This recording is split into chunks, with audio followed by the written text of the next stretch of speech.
Dobar dan, danas snimamo na Pola podcast. Današnji gost je Saša Ilić. Dobar dan. Prvo pitanje, kada ste vi to počeli da pišete i šta vam je konkretno bila motivacija? Evo, to je bilo vrlo davno, bio sam u osnovnoj školi, u nekom 5. razredu. Tada sam volio da čitam uglavnom žanrovsku literaturu i da gledam takve filmove i podstaknut takvim knjigama i filmovima, konkretno Star Wars ili slične serijale. Ja sam pomislio jedne večeri dok sam se vraćao iz bioskopa, a možda bih mogao ja da napravim neku takvu priču, i došao sam kući i pronašao neki očev rokovnik prazni i počeo sam da pišem. To je prva priča koju sam u životu napisao. Pisao sam je jako dugo, zvala se Kroz pustinju, govorila je o nekim arheološkim istraživanjima. Možda je ona odredila i to čime ću se dalje baviti. Dakle, uvek u svim knjigama sam imao neka književna iskopavanja, odnosno književnu arheologiju sam praktikovao kao sastavni deo pisanja i to je ostalo do današnjih dana, pa i do romana Rt o kome ćemo pričati večeras. Drugo pitanje, da li imate neke svoje rituale, na primjer, dok pišete? Da li mora bude tišina, kafa uz pisanje ili nešto? Pa, zavisi od romana, knjige, priče koje sam pisao u određenom trenutku. Naravno, bez kafe ne mogu da radim, niti da počnem dan, a ne mogu ni da pišem. Uvek volim da je ona tu negde na stolu, makar i zaboravim u nekom trenutku, što je dobro kada krenem da radim neke scene. U jednom trenutku se probudim kao da sam izronio iz mora i shvatim da je kafa tu, ali recimo nekad je i muzika možda vrlo važna. Recimo tokom pisanja romana Pas i kontrabas je bila neprestano prisutna i ona je zapravo integrativni deo romana i vrlo često sam slušao, dakle, pre samog ulaska u pisanje određene numere ili dok sam pisao konkretne scene, koristio sam određeni džez materijal,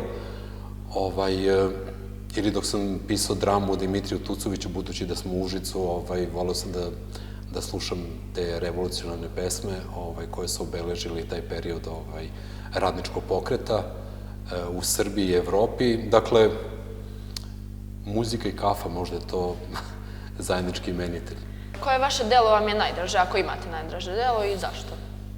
Evo, to je tako teško izdvojiti. Možda je knjiga priča Lov na ježeve moja najdraža knjiga, možda najintimnija knjiga. To su priče o nekim sudbinama nakon sloma Jugoslavije, dakle pojedinačnim sudbinama i pričama.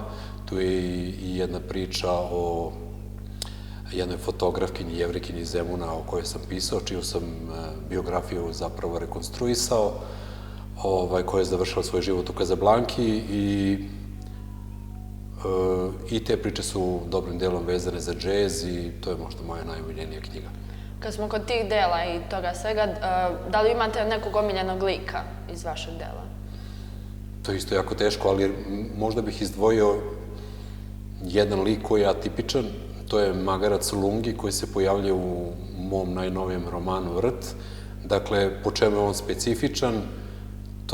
Ja sam razmišljao kako ću ispričati priču iz 90. godina, dakle iz te ratne 92. godine, i ko bi mogao da bude nosilac takve naracije, i shvatio sam da to ne može da bude čovek, dakle u vremenu kada je suspendovana logika i racio, i odabrao sam jednog magarca iz tog kraja koji je postao prototip za takvog junaka, i on je, budući oslobođen nekih društvenih konvencija, mogao da kao medijum posluži zapravo za plasiranje te priče o 90. godinama.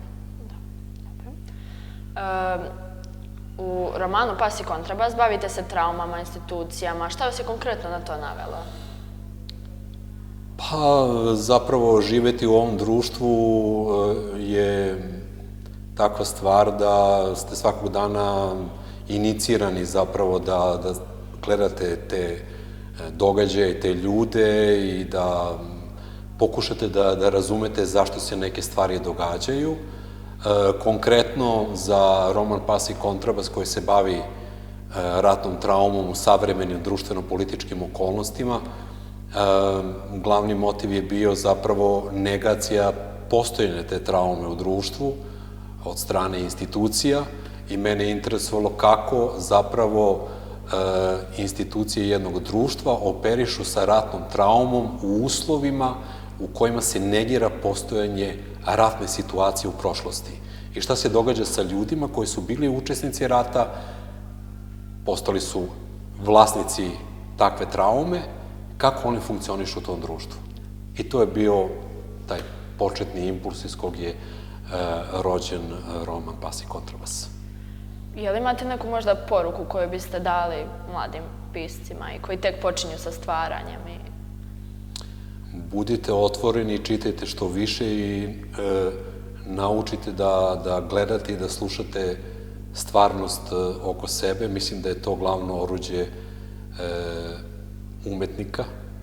Dakle, umeti posmatrati, umeti slušati i razumevati događaje u kojima učestvujemo i čiji smo svedoci.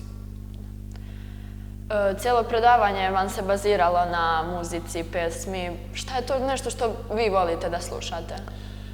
Pa ovo današnje predavanje je bilo zasnovano na muzici i pesmama protesta, studentskog protesta, zapravo jednog aspekta tog protesta.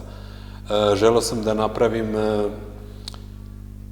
zapravo razgovor sa učenicima, jer je to svima poznato, dakle to je neki materijal koji svi imamo, da tako kažem, u džepu, da ne kažem u telefonu, i da razgovaramo o nekim poznatim stvarima i da pokušamo da razumemo zapravo kako muzika deluje u uslovima života pobunjenog društva u našoj zemlji, a muzika je zapravo sastavni deo mog svakodnevnog života, ne mogu zapravo da funkcionišem bez muzike. Džez je možda najdominantniji i kontrabas je roman koji se bavi sudbinom jednog džez muzičara, džez kontrabasiste Filipa Isakovića, koji je i vlasnik ratne traume i ja sam pokušao da napišem priču o životu džez muzičara u ovakvim društvenim okolnostima i procesu oslobađanja, odnosno ovladavanja traumom kroz sviranje džeza.